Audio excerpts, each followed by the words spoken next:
Hayal et. Bir köprü düşün. Gergin çelik halatlarla göğe uzanmış, dev kulelerle karaya tutunmuş. Koca bir mühendislik harikası. 1940 yılının Temmuz ayında Amerika'da Washington eyaletinde açıldı bu yapı. Takoma Köprüsü. Zamane mühendisliğinin büyük bir zaferi gibi sunuldu halka. Zarifti, inceydi, göz alıcıydı. Ama ilk adım atıldığında bile bir şeyler farklıydı. Yaya geçişleri dalga gibi salınıyor, köprünün tüm gövdesi rüzgarla birlikte esniyor, bükülüyor. Başta pek kimse önemsemedi bu titreşimleri. Mühendisler dedi ki esneklik iyidir. Ama Kasım ayında sakin bir sabahta doğa insan aklına meydan okudu. Ve Takoma Köprüsü şarkı söylemeyi bırakıp çığlık attı. 7 Kasım 1940 sabahı. Washington'da gökyüzü kapalıydı.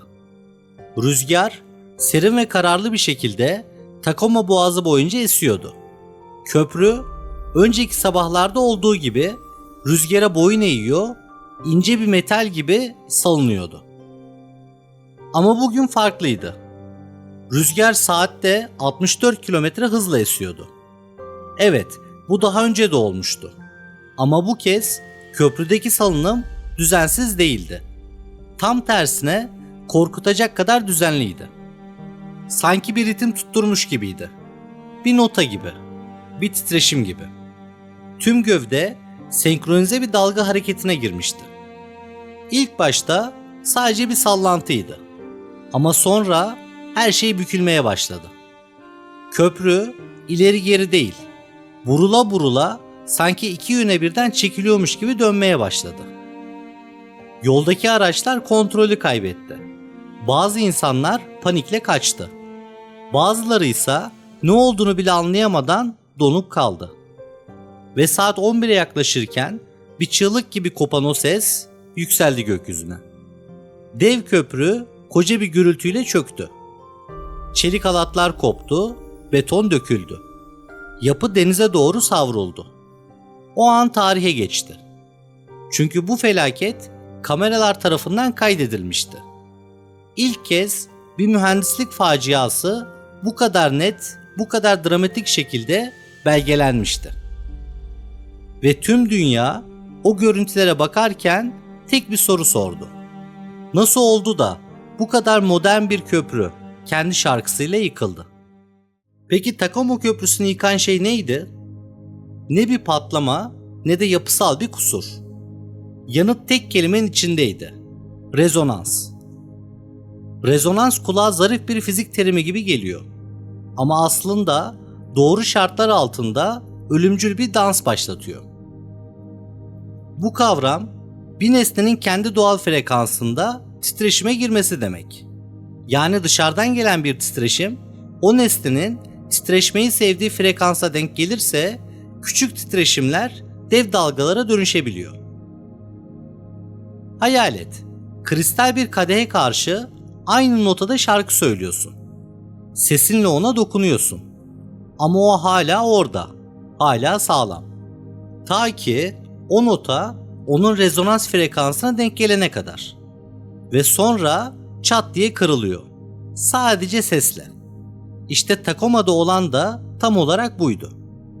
Rüzgar köprünün doğal frekansını bulmuştu ve durmadan o notayı çalıyordu. Her esintide bir dokunuş, her titreşimde bir yankı ve sonunda küçük salınımlar birleşti, büyüdü ve köprüyü ölümcül bir müzikle sardı.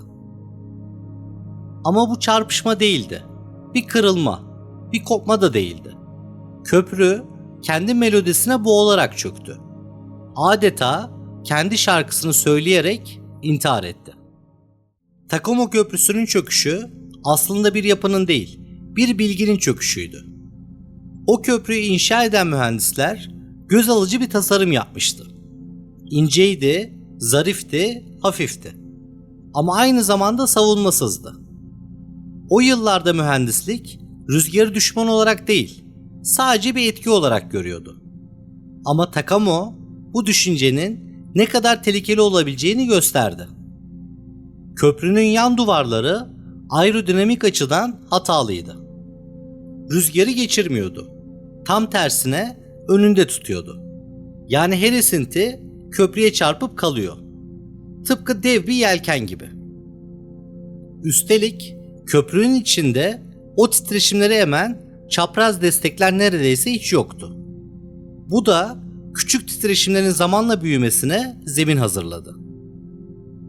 O dönemde rezonansın bu kadar yıkıcı olabileceği henüz tam bilinmiyordu.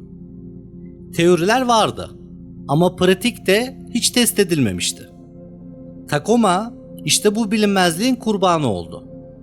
Adeta bir açık hava laboratuvarı gibi. Mühendislik hatalarının canlı kanıtına dönüştü. İşte bu yüzden bu olay inşaat mühendisliği tarihinde bir dönüm noktası sayılır. Artık sadece köprüler değil, her bina, her kule, her yapı İnşa edilmeden önce rezonansı, frekansı, aerodinamik yapısı tek tek incelenmek zorunda. Tacoma sadece büyük bir çöküş değildi. Aynı zamanda büyük bir uyanıştı. Tacoma Köprüsü bugün ayakta değil ama bıraktığı ders hala bizimle. O çöküş bugünün gökdelenlerinde, köprülerinde, hatta uçak kanatlarında bile yaşıyor. Artık her mühendislik projesi sadece dayanıklığa değil, rezonansa, titreşime ve rüzgarla uyuma göre tasarlanıyor. Aerodinamik çizgiler rüzgarla savaşmak için değil, onunla uyum içinde hareket etmek için çiziliyor. Günümüzdeki yapılar titreşimi yutan sistemlerle donatılıyor. Sönümleyiciler, hava akımı kanalları, esnek bağlantılar. Hepsi bir felaketi sessizce engellemek için var. Artık bir yapı inşa edilmeden önce bilgisayarlar onun geleceğini bile simüle edebiliyor. Daha ilk çizimde gözle bile görülmeyen mikro titreşimler fark ediliyor. Ama Tacoma sadece bir mühendislik dersi değildi. Aynı zamanda bir uyum metaforuydu.